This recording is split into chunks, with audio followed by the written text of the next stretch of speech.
Sniper সে নয় যে কেবল সঠিক নিশানা লাগাতে পারে, বরং সত্যিকারের স্নাইপার তো সেই যে টার্গেটকে কিছুটা এভাবে হিট করে যেন কেউ বুঝতে না পারে যে কোন স্থান থেকে নিশানা লাগানো হয়েছে।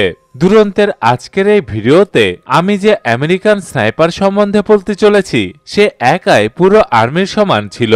জি হ্যাঁ, আমি কথা বলছি কার্লোস হ্যাডককের সম্বন্ধে, যিনি দ্য হোয়াইট ফেদার নামে অনেক বিখ্যাত ছিলেন। কার্লোসের মধ্যে এমন কিছু যোগ্যতা ছিল যে সে 12 ইঞ্চি হিসাবে চলতে পারত।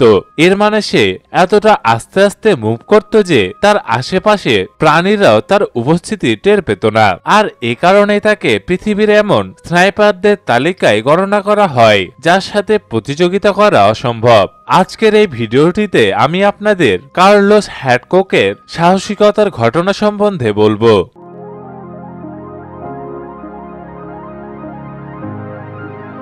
আসলে 20 মে 1942 সালে আমেরিকায় জন্মগ্রহণ করা কার্লোস যখন ছোট ছিল তখন সে ইউএস মেরিনের সাহসিকতার গল্প শুনত এবং এ কারণে সে শুরু থেকেই একজন মেরিন স্নাইপার হতে চাইত।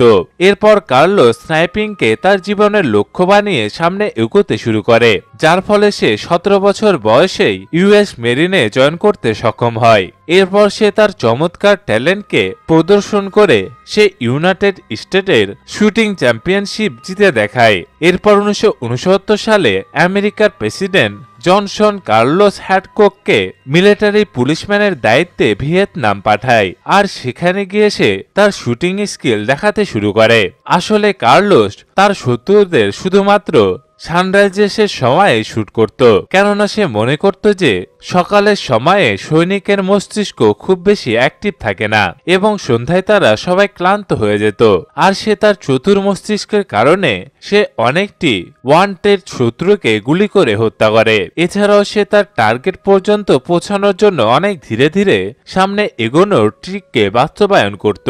কার্লোস তার ক্যাপে হোয়াইট ফেদার লাগাতো, যার ফলে পরে তার নাম দ্য হোয়াইট ফেদার হয়ে যায়। আর কার্লোসের হ্যাডককের স্কিল এতটাই বেশি বিখ্যাত হয়েছিল যে সে অন্য সব সৈনিকদেরও তার স্কিল শেখানো শুরু করে। কিন্তু এখন আসতে চলেছিল কার্লোসের যোগ্যতার প্রধান টেস্ট, কারণ তাকে একটি মিশনে পাঠানো হয় যা অনেক বেশি বিপজ্জনক ছিল। আসলে তাকে নর্থ ভিয়েতনামের আর্মি জেনারেলের মার্ডার করতে হতো। আর যেমনটা আমরা সবাই জানি যে আর্মি জেনারেলরা কি ধরনের টাইট সিকিউরিটির মধ্যে থাকে, আর এমন অবস্থায় তাকে টার্গেট করা অনেক কঠিন কাজ ছিল। কিন্তু তারপরেও কার্লোস এই দায়িত্ব তার কাঁধে নেয় এবং সেই মিশনের জন্য একাই বেরিয়ে পড়ে, কারণ সে একদমই চাইছিল না যে এই বিপজ্জনক মিশনে তার সাথী মারা যাক। যদিও এখন চ্যানেল ছিল এই ইনফরমেশন কালেক্ট করার যে আসলে জেনারেল থাকে কোথায় এবং তার কাছে কিভাবে পৌঁছানো যায়। জিজ্ঞাসাবাদের পরে এ ব্যাপারে জানা যায় যে জেনারেল যেখানে থাকে সেখানের এরিয়া সম্পূর্ণ সুরক্ষিত ছিল, কারণ তার আশেপাশে এত লোক অস্ত্র নিয়ে রেডি থাকতো যে সেই স্থান দিয়ে একটি মাছি পর্যন্ত যেতে পারত না। কিন্তু যে ভয় পেয়ে যায় সে সাহসী যোদ্ধা কিভাবে? কার্লোসও পুরো প্রস্তুতির সাথে সামনে এগোতে থাকে। আর সে যদি কোনো সাধারণ শুটার হতো তাহলে সে গাছের পিছে লুকিয়ে সামনে এগোতো, কিন্তু সে এমনটা করেনি, কারণ সে জানতো যে তার টার্গেট পর্যন্ত পৌঁছানোর পর যদি সে শুট করেও দেয় তাহলে আর্মিরা তাকে সবার প্রথমে গাছের পেছনেই খুঁজবে। এ কারণে সে মাটিতে শুয়ে হামাগুড়ি দিয়ে সামনে এগোনোর রাস্তা বেছে নেয়। সে কেবলমাত্র শুটিং সরঞ্জাম আর পানি নিয়ে সামনে এগোচ্ছিল। এছাড়াও কার্লোস তার পুরো শরীরকে ঘাস দিয়ে কভার করে রেখেছিল। কিছুটা এভাবেই সে কিছু না খেয়ে না ঘুমিয়ে 4 দিন পর্যন্ত তার মিশনের পিছনে লেগে থাকে। আর কার্লোস এতটা ডেডিকেশনের সাথে কাজ করত যে কোনো প্রাণীও তার উপস্থিতি টের পেত না। এমনকি অনেকবার বিশাল আর ভয়ঙ্কর প্রাণীও তার আশপাশ দিয়ে যেতে থাকে। এরপরে অবশেষে কার্লোস ভিয়েতনামী জেনারেলের কাছে পৌঁছে যায় এবং কোনো সময় নষ্ট না করেই তৎক্ষণাৎ সে জেনারেলকে শুট করে দেয়। যদিও আর্মি সেনারা স্নাইপারকে গাছের পিছেই খুঁজতে শুরু করে, কিন্তু তারা কি জানতো যে কার্লোস তো মাটিতে অবস্থান করছিল, আর ঠিক যেভাবে সে ধীরে ধীরে সেখানে পৌঁছেছিল ঠিক সেভাবেই সে ফেরত চলে আসে। বলা হয়ে থাকে যে কার্লোস তার জীবনে 300-এরও বেশি মানুষকে গুলি করে মার্ডার করেছে।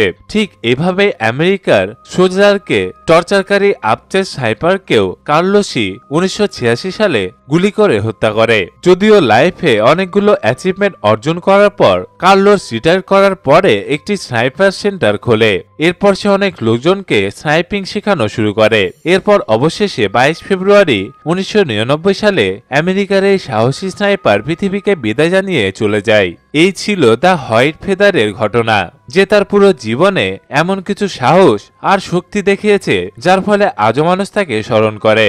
আশা করছি আপনাদের এই ভিডিওটি ভালো লেগেছে। ভিডিওটি ভালো লেগে থাকলে শেয়ার করুন, লাইক দিন ও কমেন্ট করুন। আর আপনি যদি দুরন্তে নতুন হয়ে থাকেন তাহলে এরকমই সব ইন্টারেস্টিং ভিডিও পেতে এখনই চ্যানেলটিকে সাবস্ক্রাইব করে বেল আইকনটিতেও ক্লিক করে রাখুন। এতে আপনি এই চ্যানেলের একটিও ভিডিও মিস করবেন না।